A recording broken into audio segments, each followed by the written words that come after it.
মানে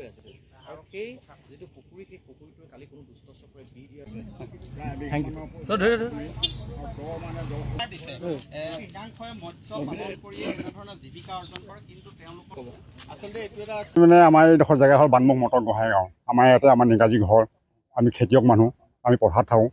এতিয়া গৰুকেইটা এৰাল দিবলৈ আহোঁতে হঠাতে দেখিলোঁ, দেখি মানে বেয়া লাগিছে। কিয় বেয়া লাগিছে, এনেকুৱা এটা যদি পৰিৱেশ আজি হয় আকৌ কাইলৈও হ'বলৈ আছে। গতিকেলৈ এইটো তদন্তকাৰীক যদি বা দুষ্কৃতিকাৰীক যদি উৎঘাটন কৰিব পাৰে আমি নথৈ সুখী হ'ম।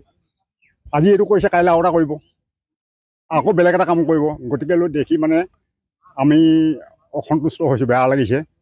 এজন ব্যৱসায়ী মানুহ ঘৰখন চলাই আছিলে, পৰিয়ালটো চলাই আছিলে। কিমান টকা মাছ হয়? এইটোতো হাজাৰ হাজাৰ টকা, আৰু পুখুৰীটোৰ দটো আপোনাৰ 10 ফুটৰ ওপৰত দ হ'ব। আৰু যিটো মাছ মৰিছে, তাৰমানে ইয়াত সম্ভৱ নহয় যে পানী গেছত বা গৰম গেছত যে মাছ মৰিছে, এইটো একেবাৰে মানে মিছা কথা। এইটো বি দিয়াৰ সত্য খাটাং।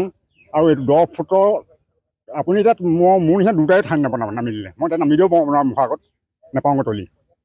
আৰু কেতিয়াও এইটো মানে গাপ খাই মাছটো মৰা নহয়, এইটো বি দিয়া বুলি আমি বয়ানটো পাইছোঁ। তাৰমানে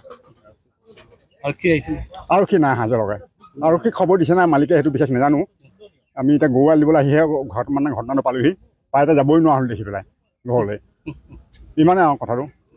কি হৈছিল মানে মই ইয়াত মাছ জীয়াইছিলোঁ ধৰক 15 বছৰমানৰ আগৰ পৰা মাছ জীয়াই আছোঁ। ধৰক ইয়াৰে মাছখিনি মানে কি হ'ল, কালি আছিলোঁ দিনত আহোঁতে ভালেই আছিল, কোনোবা দুষ্কৃতিকাৰীয়ে আপোনাৰ কালি ৰাতি বি দি দিলে। বি দি দিয়াৰ কাৰণে গোটেই মাছখিনি মৰি থাকিল। আৰু সৰু বৰ মাছ গোটেইখিনি আছিল। ধৰক আপোনাৰ 2 লাখ মান টকাৰ মোৰ লোকচান হৈছে। আপোনাৰ যিজন দুষ্কৃতিকাৰীয়ে কৰিছে কঠোৰতে কঠোৰ শাস্তি পাব লাগে। জনোৱা নাছিলোঁ, আপোনালোকক থ্ৰুৱেদি নিয়ে আৰক্ষীক ক'ব বিচাৰিছোঁ। ৰৌ আছিলে, বৰালি আছিলে, বাহু আছিলে, ধৰক চব প্ৰজাতিৰ মাছ আছিলে।